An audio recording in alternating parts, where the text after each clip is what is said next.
Hey everybody, I'm Dee Lisa West. I'm a dream doula. I am Christina Spataro. I'm a psychotherapist, relationship coach, and I'm a dreamer. I dream for a better world. Oh, yes, you do. And before we hit record, we were talking about multiple things. Yeah. Clients who think they're in a simulation and people who think they own everything in sight. And based on a childhood movie, what was the name of that movie? Do you remember?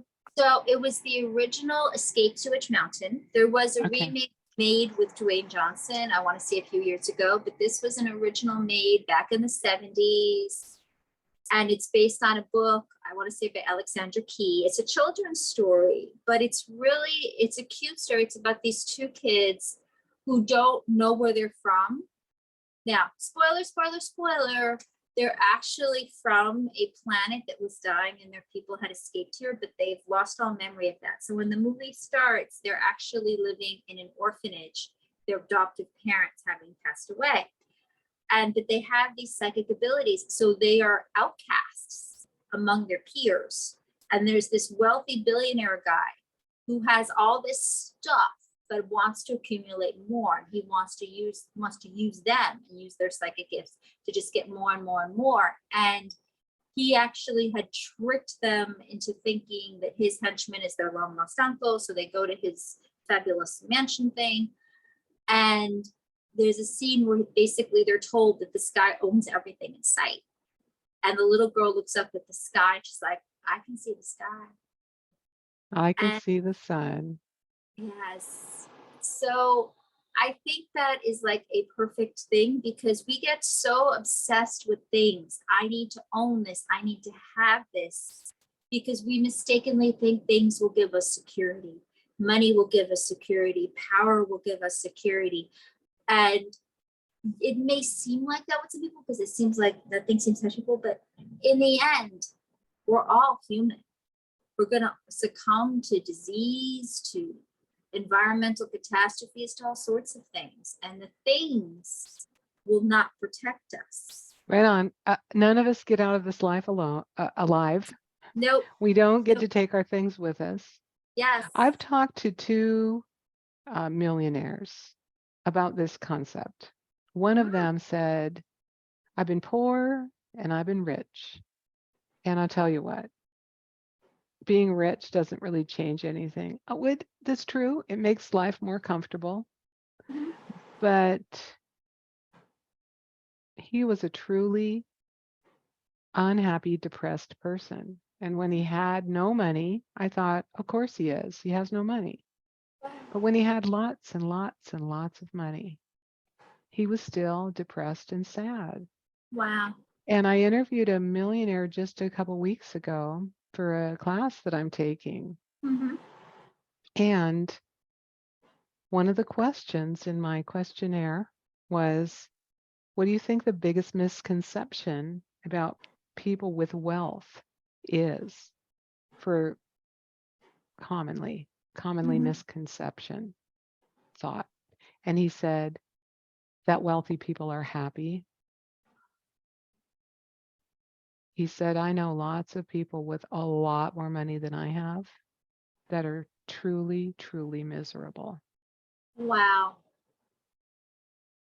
Because I grew up lower middle class. My father was a cabinet maker. He worked with his hands. It was, his friends were plumbers and electricians and worker bee types. Well, I didn't really know anybody who had wealth. The people I thought were wealthy were really, they were just middle class people with more toys, right? They had a Yeah. nice house or they had a boat or I thought Right. they were rich as a kid. And now I see that there's a whole other level of what you can acquire in the Yeah. world. But w- does it make you happy to have more things? Mm. That is a very good question, a very good observation. I am an idealist. I'm going to admit it. And I've always felt money is not what makes you happy. And I know people say, well, yeah, but it makes things easier. But you've just proven my point. If at your core, you're actually not happy, the money's not going to change that.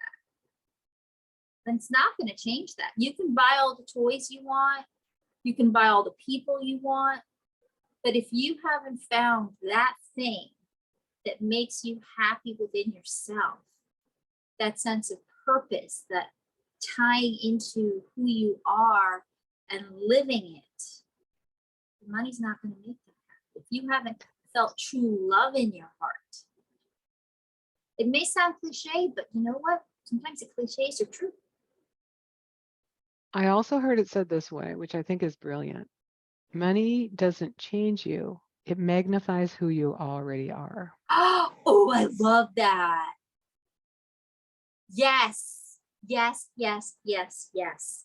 So like this is where you get people who maybe they have struck it rich, but they're incredibly altruistic and they're giving back and they started charities and they're really giving back to the world. Then you have people who are incredibly rich, but they come the biggest misers there are. So yes, because when you, if money gives you that sort of, because what is money really? It's the ability to, it's a piece of paper that you exchange for a good or service. Well, it's something we made up on the planet. Oh I yeah, you mean, totally did. what is Totally. money? Like we Yeah. used to be beads and shells. Yeah, Now it's gold and paper and what's exactly, in your bank account, and we trade it for things. That's exactly, the agreement we have on the planet right now. But right. what if we traded something else besides money? I mean, Oh yeah, hmm, there's plenty of movies and things that have toyed with that notion. You know, back in the old days, it was a bartering system. You know, I wanted your wood, I gave you some of my eggs. You wanted the egg. Then there's actually, I want to say it's a board game called Settlers of the Catan, where you build like a little community and you're trading bricks and wood and all these things. So yeah, it's just became simpler to have a different denomination and not be trading things. That just yeah, became, because the person with the eggs, yes, how do you trade? How many eggs does it cost to buy a house? exactly, exactly. So then, uh, yeah, exactly. so interesting. Have you ever tried, like in your youth, have you ever tried to barter, like trade something for something else? I probably the closest I came to it was maybe like, you know, lunch. You know, when you're a Mhm. kid, you like barter with your classmates. Okay, I'll give you my peanut butter and jelly for like your bologna sandwich, and you know, who gets the cookies. Okay, true story. When I was a little girl, my mom wanted my snacks to be healthy, God bless her. So for my snack, I had little cheese things. And but the kids didn't want to trade cheese, they wanted cookies. So I had to make a deal with my mom. Can I have just one cookie so I could trade and I'll eat the extra cheese? Did she do that for you? Yes, she did. She let me have a She- cookie for my lunch so I could trade. oh, that's so adorable. So she trusted that you wouldn't eat it, you would trade it for something else. But what did you Yeah, trade it for? Another cookie? I like cheese. I want to say I did eat the cheese. I just wanted the social thing. I wanted to trade like everybody else. Sure, You know, sure. I don't, nobody wants to be the odd man out. I mean, I had the healthy lunch. I had the tuna sandwich on wheat bread with milk in my thermos and cheese as a snack. Who's going to trade with me? I mean, it was delicious, actually. It was absolutely delicious, but it's not like kid, you know, friendly for like when kids just want the snacky stuff. Right. Yeah. So do you deal with some of your clients when they're just like accumulating stuff and feeling sad about it and wanting a new car, new house, new wife, whatever it is? How do you help them get back to themselves? This is where we do the explorations of who you Mm-hmm. really are. Take away the stuff. And I like, you know, we had talked about before, I like getting back to very simple and basic. You know, we talk about little kids, right? Before you get into a child's head, they're very natural, very basic. They'll play with a box. Now, I'm not saying you don't give kids toys, but it is amazing what kids will play with. I had a whole game with magic markers, a tissue box, and what else? Like literally household things. I created a whole little village out of it. You I know? remember playing dress up as a kid. Yes, We had like purses and right. grown-up people's clothes to try on, and we could spend hours pretending we were this or that and putting on different clothes. Yeah. So that's the thing. When you don't get into kids' heads, they're very natural about it. So part of what I do with my clients is we talked about, removing the coats people have put on us. So I said, okay, before anybody got to you and said to you that wasn't okay, what did you like to do as a kid? What did you like to play? What did you enjoy? And then, there are some tools and, questionnaires you can do that kind of delve a little deeper into that. There's one that's called What Do I Do with My Life? Where it basically talks about a specific, it kind of, after you answer the questions, it kind of puts you in a specific category. Are you more a caregiver type, or are you more the inventor type, a nurturer? What is your type? And so there are different tools that I use for that as well. And then, of course, the life wheel, where you put your time, or how satisfied are you in the different areas. So this was really all designed to undo the damage others have done to these poor people and be like, okay, at your core, what do you like? Yeah, because just like the kids in that movie, I believe we all come here from a spiritual realm to have a human experience. So we're all aliens, as my lovely friend Reverend Marilyn said in one of her recent sermons. We are all aliens. We came here Yes. from somewhere else. We're going back to that somewhere else after we're dead Right. in these bodies, but we forget. Yeah, We forget where we came from. And absolutely. the fact that we can reconnect to that realm anytime we want to. Mhm. So, is that the real realm of wealth, the realm of the quantum field, or some people call it God or goddess, that's where everything is? And all things come from that, all things that we dreamed up, that we invented, that we make, all the things we want to collect in the world Mhm. as our belongings. That, if you can be connected to that, or find some kind of relationship with that quantum field, let's call it that for now, then it'd be fun to play with what you could have here in the human realm, Right. but it's not in a desperate, needy sort of way. Yes. It's in a Yes. fun, playful way, It's like in a fun, when you're a little playful kid and you're playing dress up. Well, playing now dress you're up. a grown adult and you can dress up in real life. Exactly. So if you see life as this adventure, that you're here on an adventure, then you can kind of find the fun again. Like, oh, I'm having an adventure. And I know it's hard because people genuinely have difficult lives. We have experiences that are hard here.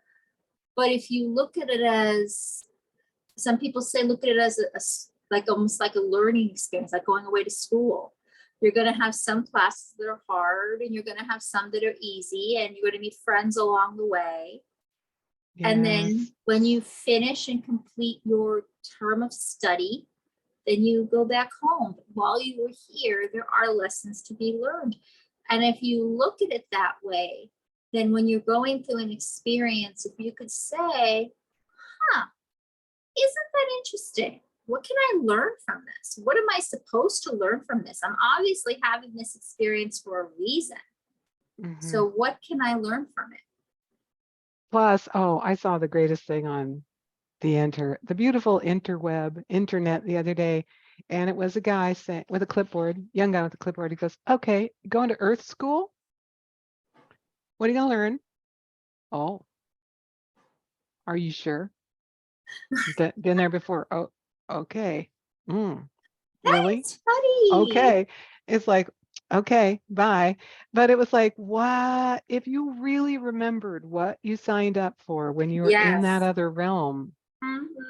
It might be too difficult to live life, Right. be in the present moment and love a moment in time where you're just so in love and everything's beautiful and everything's working out, to know that in fill in the blank years, the Right. person you're with is going to not exist anymore, Yeah. I mean, or that something really difficult's going to happen next. It's better not to know, I think. I think so too. I think there's a reason maybe for, if you want to call it the collective amnesia, because I think if we did remember it, it would be harder.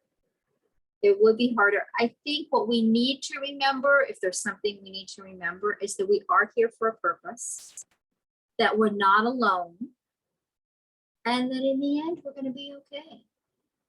Yeah. Yeah. Well, okay. Let's end it there. That sounds like Yeah, the end of a short, beautiful conversation. Thank you so thank much you. for chatting with me today. Me too. Thank you for joining us, guys, and embrace your inner purpose. And when something happens, just say, huh, that's interesting. What can I learn from this? And see how that perspective may actually help you. Yes, do it. Bye for now.